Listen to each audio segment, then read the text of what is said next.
Hello friends, and welcome to MTG River King. Today I'm going to showcase another personal commander deck, Kethis Legends Matter deck. Kethis the Hidden Hand is a 3/4 legendary elf advisor that costs white, black and green. Now Kethis reads, legendary spells you cast cost 1 less to cast, and then exile 2 legendary cards from your graveyard. Until end of turn, each legendary card in your graveyard gains, you may play this card from your graveyard. Now I pulled Kethis from my M20 pre-release pack and immediately thought about making a deck around him. The deck is generally built on a budget, with the inclusion of some non-budget cards that I already own. The deck has many combos, but not infinite combos, but fun combos. The deck also has many sub-themes like life gain, then turning them into value, tokens, +1/+1 counters, and shrine tribal. Now the link for the deck list can be found in the description below, so without further ado, first off, we have Nylea Keen-Eyed and Joyra's Familia. Now Nylea Keen-Eyed reads, creature spells you cast cost 1 less to cast, then you can pay 2 and green to reveal the top card of your library. If it's a creature card, put it into your hand, otherwise you may put it into your graveyard. And then Joyra's Familia reads, historic spells you cast cost 1 less to cast. So these two, together with Kethis, will significantly decrease the amount of mana that we need to spend to cast our spells. Nylea Keen-Eyed's second ability also provides card advantage and acts as an enabler for Kethis' ability. For our mana ramp, we have the Mana Rocks Arcane Signet, which you can tap for to add 1 mana of any color in your commander's color identity. We also have Celestial Signet, which lets you add green and white to your mana pool by paying 1 and then tapping it. And Oars of Signet is exactly the same as Celestial Signet, except you add white and black instead. We also have Sakura Tribe Elder, Rampant Growth, Cultivate and Migration Path. So Sakura Tribe Elder reads, sacrifice Sakura Tribe Elder, search your library for a basic land, put that card onto the battlefield tapped, then shuffle your library. Rampant Growth is the same as Sakura Tribe Elder's ability, except that it is a sorcery. Cultivate lets you search your library for up to 2 basic land cards, reveal those cards and put 1 onto the battlefield tapped and the other into your hand, then shuffle your library. Migration Path also lets you search your library for up to 2 basic land cards, but you put both lands onto the battlefield tapped, then shuffle your library. So if you notice, all these mana ramps give us colored mana, which is what we really need, as Kethis reduces colorless mana. So, as Kethis' ability, or the second ability, requires us to have cards in our graveyard, we have spells that will act as enablers in order to get cards into our graveyard. Now Grisly Salvage, Winding Way, Commune with the Gods, Ransack the Lab, and Skull Prophet. Grisly Salvage reads, reveal the top 5 cards of your library. You may put a creature or land card from among them into your hand, then put the rest into your graveyard.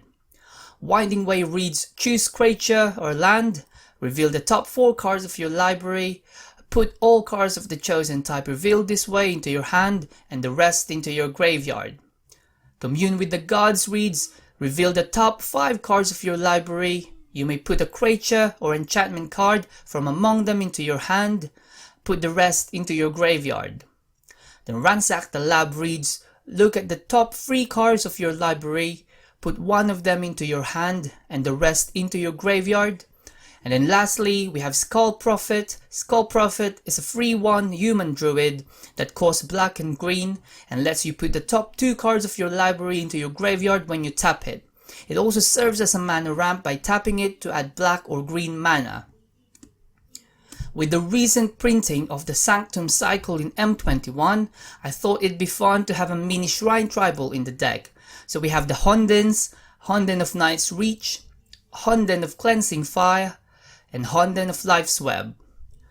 Honden of Night's Reach reads, at the beginning of your upkeep, target opponent discards a card for each shrine you control. Then Honden of Cleansing Fire reads, at the beginning of your upkeep, you gain 2 life for each shrine you control. And Honden of Life's Web is at the beginning of your upkeep, put a 1/1 colorless spirit creature token into play for each shrine you control. And of course we have the Sanctums, Sanctum of Tranquil Light, Sanctum of Stonefangs, and Sanctum of Fruitful Harvest. Sanctum of Tranquil Light reads, pay 5 generic mana and 1 white mana, tap target creature. This ability costs 1 less to activate for each shrine you control. So essentially, if you have at least 5 shrines on the battlefield, then this ability only costs 1 white mana. Sanctum of Stonefangs reads, at the beginning of your pre-combat main phase, each opponent loses X life and you gain X life, where X is the number of shrines you control. So this card and Honden of Cleansing Fire will allow us to gain a lot of life. And last but not the least, Sanctum of Fruitful Harvest. At the beginning of your pre-combat main phase, add X mana of any one color, where X is the number of shrines you control. So this card also helps us with mana ramping. Now for our card draw, we have Reki, the History of Kamigawa, Mangara, the Diplomat, and Arguel's Bloodfast. Reki let us draw a card whenever we play a legendary spell, which is pretty much 90% of our spells. Now Mangara the Diplomat reads, whenever an opponent attacks with creatures, if 2 or more of those creatures are attacking you and or planeswalkers you control, draw a card. And whenever an opponent casts their second spell each turn, draw a card. So since we are running a good amount of planeswalkers in the deck, Mangara's first ability will be sort of like a protection, as our opponents will probably have to think twice before sending more than 1 attacker to us or planeswalkers we control. And then we will most certainly draw cards from the second ability, as is quite common in Commander for players to play more than 1 spell each turn or on their turns. Then we have Arguel's Bloodfast, which lets us draw a card by paying 1 generic and black and pay 2 life. Now in this deck, we have ways to gain a lot of life, which we can turn into value using Arguel's Bloodfast. Now you may also transform Arguel's Bloodfast into Temple of Aklazots, if at the beginning of your upkeep you have 5 or less life. Next, we have the Planeswalkers that we will be running in this deck. We have Ajani Unyielding, Obnixilis Reignited, Vraska the Unseen. So the second ability of these Planeswalkers will help with cleaning the board of problematic permanents, and also Obnixilis +1 ability lets us use as life to trade for value. We also have Basriket and Ajani the Great-Hearted. All of Basriket's ability fit the themes of the deck and therefore very good, especially the ultimate, which gives us an emblem that says, at the beginning of combat on your turn, create a 1/1 white soldier creature token, then put a +1/+1 counter on each creature you control. Then Ajani the Great-Hearted will give all creatures we control vigilance, and Ajani's first ability will let us gain life, and his second ability will let us put +1/+1 counters on each creature we control, and a loyalty counter on each other planeswalker we control. We also have Karn, Scion of Urza, and Vivian, Champion of the Wilds. Now Karn's first ability and second ability will give us card advantage, and Vivian's second ability will also give us card advantage. In addition, Vivian's static ability lets us cast creature spells as though they had flash. Now, we have 4 legendary sorceries in this deck: Urza's Ruinous Blast, Primeval's Glorious Rebirth, Kamal's Druidic Vow, and Yawgmoth's Vile Offering. Urza's Ruinous Blast reads, exile all non-land permanents that aren't legendary. So this card is a board wipe which will most likely not affect us, as almost all of our permanents will be legendary. Primeval's Glorious Rebirth will let us return all legendary permanents from our graveyard to the battlefield. Now due to Kethis' second ability, we actually want permanents in our graveyard, so therefore this card will work very well, as almost all of those permanents will be legendary. Kamal's Druidic Vow reads, look at the top X cards of your library. You may put any number of land and or legendary permanent cards with converted mana cost X or less from among them onto the battlefield. Then put the rest into your graveyard. So remember all the mana ramps that we are going to have in this deck? Yes, so we can use all those mana to pay X and potentially put loads of cards onto the battlefield. These could be game changing if played at the right time. Now Yawgmoth's Vile Offering reads, put up to one target creature or planeswalker card from a graveyard onto the battlefield under your control. Destroy up to one target creature or planeswalker. Then exile Yawgmoth's Vile Offering. So another sub-theme of this deck is putting cards into our graveyard and then using graveyard recursion spells. And this one is one of those spells, but this card does not restrict us to just our own graveyard, but you can choose from your opponent's graveyards too. Now we also have cards that let us tutor. We got Final Parting, Gravebreaker Lamia, the Jeru with Eyes Open, and Thalia's Lancers. Now Final Parting reads, search your library for 2 cards. Put one into your hand and the other into your graveyard, then shuffle your library. And Gravebreaker Lamia reads, whenever Gravebreaker Lamia enters the battlefield, search your library for a card, put it into your graveyard, then shuffle your library. So these two let us search our library for a card and put them into our graveyard. Now normally we want the card to go into our hand, but in this deck we do not mind if they go to the graveyard, as we have ways to cast them from the graveyard. Also, Gravebreaker Lamia reduces the cost of spells that we cast from our graveyard by 1 generic mana. Now the Jeru reads, when it enters the battlefield, you may search your library for a planeswalker card, reveal it, put it into your hand, then shuffle your library. And then Thalia's Lancers reads, when Thalia's Lancers enters the battlefield, you may search your library for a legendary card, reveal it, put it into your hand, then shuffle your library. So tokens is a sub-theme of this deck. So we have Grismold, the Dread Soa, Arastav the Endless Web, and Josuves Lich Knight. Grismold reads, at the beginning of your end step, each player creates a 1/1 green plant creature token, and whenever a creature token dies, put a +1/+1 counter on Grismold the Dread Soa. Arasta reads, whenever an opponent casts an instant or sorcery spell, create a 1/2 green spider creature token with reach. And Josuves has a kicker ability which can be activated by paying 5 and 1 black, and it reads, when Josuves enters the battlefield, if it was kicked, create 8 2/2 black zombie knight creature tokens with menace. So these 3 cards will let us create tokens which we can use for combat or as sacrificial pawns. For our sacrifice outlets, we have Whisper, Blood Liturgist, Ailey, Eternal Pilgrim, and Vishkal, Blood Arbiter. Whisper reads, tap Whisper, then sacrifice 2 creatures. Return target creature card from your graveyard to the battlefield. Ailey, Eternal Pilgrim has pay 1 generic mana and sacrifice another creature to gain life equal to the sacrificed creature's toughness. Then Vishkal reads, sacrifice creature, put X +1/+1 counters on Vishkal, where X is the sacrificed creature's power. So these 3 cards fit really well in the deck as ways to get legendary cards in our graveyard.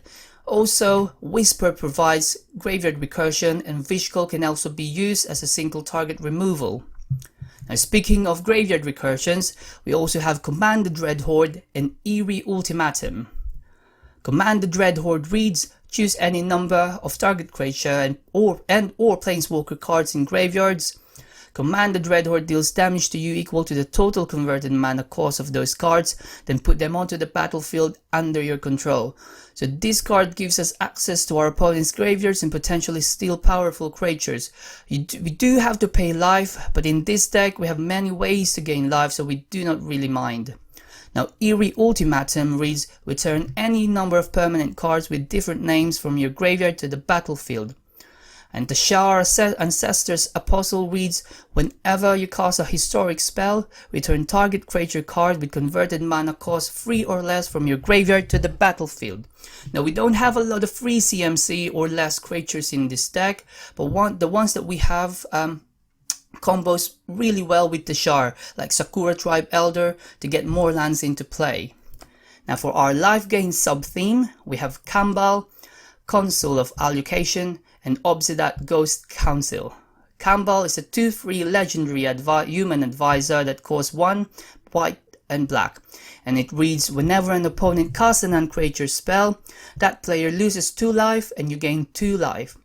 And Obsidat is a 5/5 legendary spirit advisor that costs 1 white, black, and it reads, when Obsidat enters the battlefield, target opponent loses 2 life and you gain 2 life, and you may exile it at the beginning of your end step, and if you do, return it to the battlefield under its owner's control at the beginning of your next upkeep, and it gains haste. So these two do not only gain us life but also hurt our opponents. Now for the rest of the legendary creatures, we have Sir Conrad the Grim, which deals damage to each of our opponents whenever another creature dies, or a creature card is put into a graveyard from anywhere other than the battlefield, or a creature card leaves the graveyard. And his second ability acts as an enabler, as by paying 1 and black, each player puts the top card of their library into their graveyard. Now Arvar the Cursed is a 3/3 legendary vampire knight with death touch and lifelink that costs 3 white and black, and gives other legendary creatures we control +2/+2. Gonti Lord of Luxury is a 2/3 legendary Etherborn rogue with death touch that costs 2 black, and reads, when it enters the battlefield, look at the top 4 cards of target opponent's library, exile 1 of them face down, then put the rest onto the bottom of that library in a random order. So for as long as that card remains exiled, you may look at it, you may cast it, and you may spend mana as though it were mana of any type to cast it. Teysa, Envoy of Ghost, is a 4/4 legendary human advisor with vigilance and protection from creatures that cost 5 white and black, and it reads, whenever a creature deals combat damage to you, destroy that creature. Put a 1/1 white and black spirit creature token with flying onto the battlefield. So this card will act as our protection, and also it fits the token sub-theme of the deck. Then we also have Richcar, Pima, Renegade. Richcar is a 2/2 legendary elf druid that costs 2 and green, and reads, when it enters the battlefield, put a +1/+1 counter on each of up to 2 target creatures. Then each creature you control with a counter on it has tap, add green mana to your mana pool. This card combos well with our planeswalkers that gives us 1/+1 counters to each of our creatures. And last but not the least, we have Traxxas, Scourge of Krug. Traxxas is a 7/7 legendary construct with trample that costs 4, and it reads, Traxxas enters the battlefield tapped and doesn't untap during your untap step. Whenever you cast a historic spell, untap Traxxas. So since 90% of our spells are legendary, Traxxas will most certainly always be untapped. Now we move on to our legendary artifacts in the form of Hero's Podium and Vivians Arrow.